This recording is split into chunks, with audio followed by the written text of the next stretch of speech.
दोस्तों मैं हूं केपी और आप देख रहे हैं केपी कॉम्बो। दोस्तों आपके अपने यूट्यूब चैनल केपी कॉम्बो में आपका बहुत बहुत स्वागत है। दोस्तों कई दिनों से एक खबर चर्चा में है। जी हां दोस्तों, बागेश्वर धाम विवाद। आज हम उसकी चर्चा करने वाले हैं। कहां है बागेश्वर धाम, कौन है बागेश्वर धाम सरकार, क्या है ये सारा मसला। दोस्तों ये हम जानेंगे इस वीडियो में। बने रहिए हमारे साथ वीडियो के अंत तक, कहीं जाइएगा मत। हम आज आपको सारी जानकारी देंगे।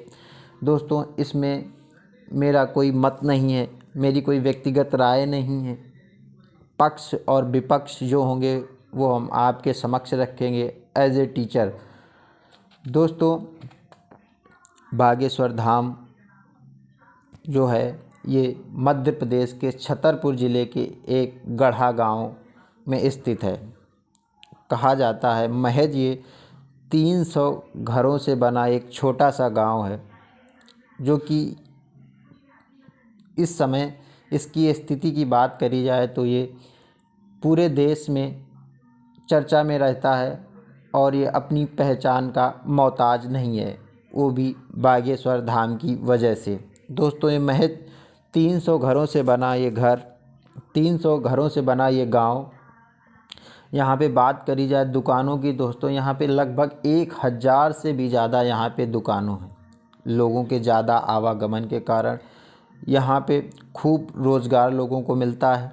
यहाँ की जो दुकानें हैं उनके किराए की बात करें तो लगभग 3000 रुपये से लेके 1,25,000 तक दुकान का किराया प्रति माह के हिसाब से होता है।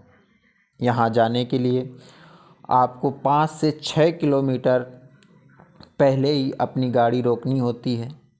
यहाँ के लोग पहले ही गाड़ी आपको रोक देंगे और आपको वहाँ से पैदल ही जाना होता है। उसके बाद आप 5 से 6 किलोमीटर पैदल चलने के बाद बागेश्वर धाम पहुँचते हैं। दोस्तों कौन है बागेश्वर धाम, आइए हम उनके बारे में जानते हैं। दोस्तों बागेश्वर धाम सरकार का जन्म 1996 में मध्य प्रदेश के छतरपुर ज़िले के गढ़ा गांव में हुआ था। ये 2 भाई थे, एक बहन। इनके छोटे भाई का नाम शालिग्राम गर्ग उर्फ सौरभ है, इनकी बहन का नाम रीता गर्ग है और इनके पिता रामकृष्ण गर्ग और माता का नाम सरोज है। इनकी माता इन्हें धीरू कहकर बुलाती हैं और गांव के लोग इन्हें धीरेन्द्र गर्ग कहकर बुलाते हैं। बताया जाता है धीरेन्द्र कृष्ण शास्त्री बचपन से कुछ नया करने की चेष्टा रखते थे। बचपन से ही लोगों को प्रभावित करने की क्षमता रखते थे। इन्होंने अपने गांव में ही, इसके लिए दोस्तों इन्होंने अपने गांव में ही स्थित एक शिव जी का मंदिर चुना, जिसमें भगवान शिव का ज्योतिर्लिंग स्थित है और जिसे बागेश्वर मंदिर के नाम से जाना जाता है। यहाँ 2016 में विशाल यज्ञ का आयोजन किया गया, तभी यहाँ बालाजी महाराज की मूर्ति की स्थापना की। तब से यह धाम बागेश्वर धाम के नाम से जाना जाने लगा और लोगों का आना जाना शुरू हुआ। बताया जाता है दोस्तों बागेश्वर धाम सरकार में एक इतनी ज़्यादा अद्भुत शक्ति है कि ये पांडाल में किसी भी व्यक्ति को उठा लेते हैं और उसके नाम से उसको बुलाते हैं। वो क्या पूछने वाला होता है, क्या उसे तकलीफ़ होती है, क्या उसकी समस्या होती है, उसके बिना बताए ही उसकी सारी समस्याएं ये अपने पर्चे में लिख लेते हैं। और व्यक्ति जब वो बताता है तब वो वही बताता है जो उनके पर्चे में लिखा होता है और फिर ये पर्चा वो सार्वजनिक रूप से सबको दिखाते हैं। दोस्तों अब हम बात करेंगे आखिर ये चर्चा में क्यों आए। दोस्तों बचपन से ही ये काफ़ी ज़्यादा आर्थिक स्थिति खराब होने के कारण ये कथावाचक के रूप में अपने गांव या अतिरिक्त आसपास के एरियो में कथावाचन का काम करते थे। धीरे धीरे इनके एक गुरु हुआ करते थे, इनके ही दादा गुरु, जो कि एक मंदिर में पूजन किया करते थे। उनसे इनको कुछ शक्तियाँ प्राप्त हुईं। बताते हैं जो शक्तियाँ आज इनके पास हैं वो इनके दादा गुरु की दी हुई हैं। जिस मंदिर में ये रहते थे उस मंदिर में ही इनके दादा गुरु ने इन्हें ये शक्तियाँ प्रदान की थीं। इससे पहले जब वो लोगों के मन की बात जान लेना, लोगों के बिना बताए सब कुछ जान लेना, ये अद्भुत कला उनके अंदर थी।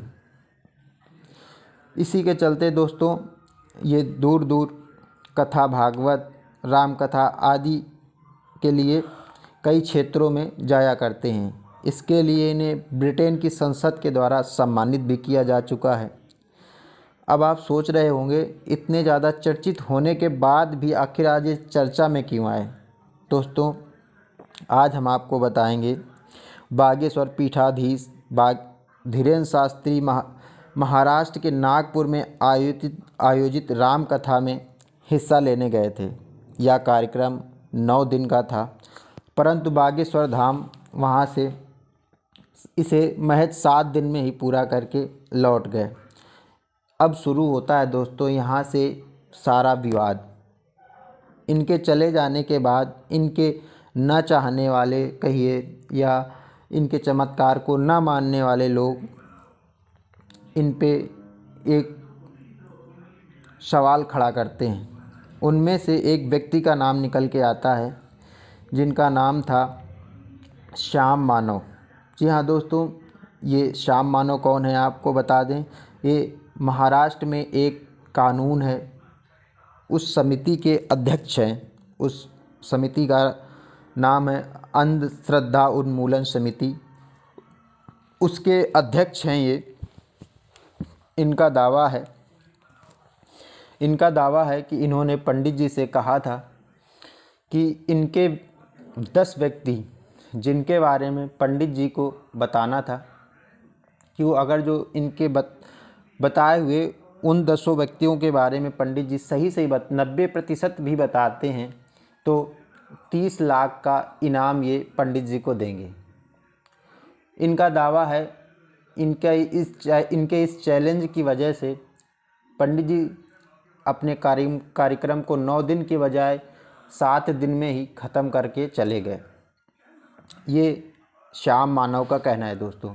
इसके बाद धीरेन्द्र शास्त्री ने क्या कहा अब हम आपको वो बताते हैं। उनका कहना है कि अगर आप को चैलेंज ही करना था तो 7 दिन आप क्या कर रहे थे। इन्होंने तर्क दिया और बताया कि इनके गुरु के जन्म दिवस की तैयारी के चलते इन्होंने अपने कार्यक्रम के 2 दिन कम किए थे।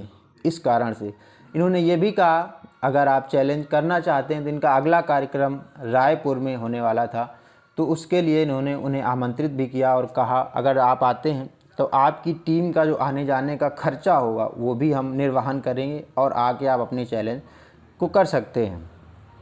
दोस्तों अब आखिरकार आप जानेंगे आखिर वो ऐसा कानून क्या है। शायद आपके अंदर ऐसी उत्सुकता हो रही होगी कि ऐसा भी कोई कानून है। जी हाँ दोस्तों, हम बताते हैं आपको।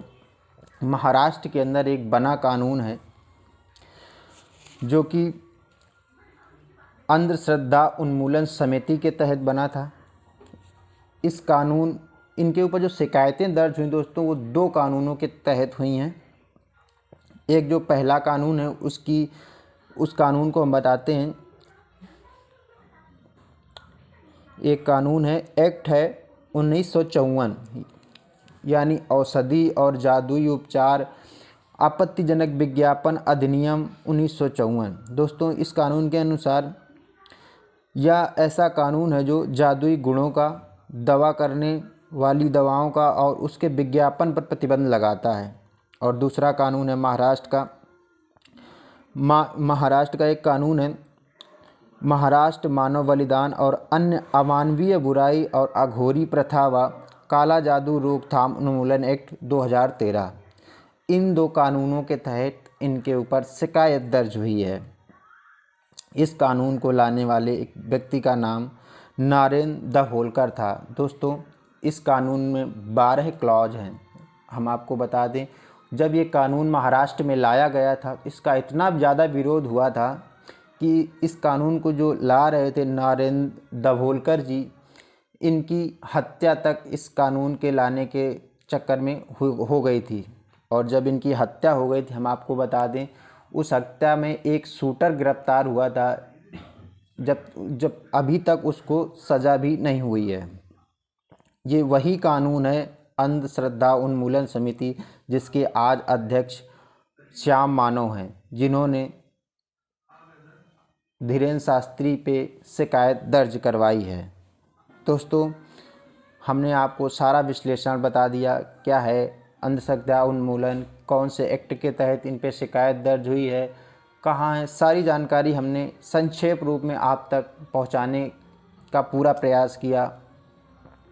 दोस्तों, कैसी लगी आपको ये हमारी जानकारी? अगर जो आपको अच्छी लगी है तो अपने दोस्तों में शेयर करिए। चैनल पर नए हैं तो चैनल को सब्सक्राइब करिए। मिलते हैं नेक्स्ट वीडियो में, जब तक के लिए नमस्कार।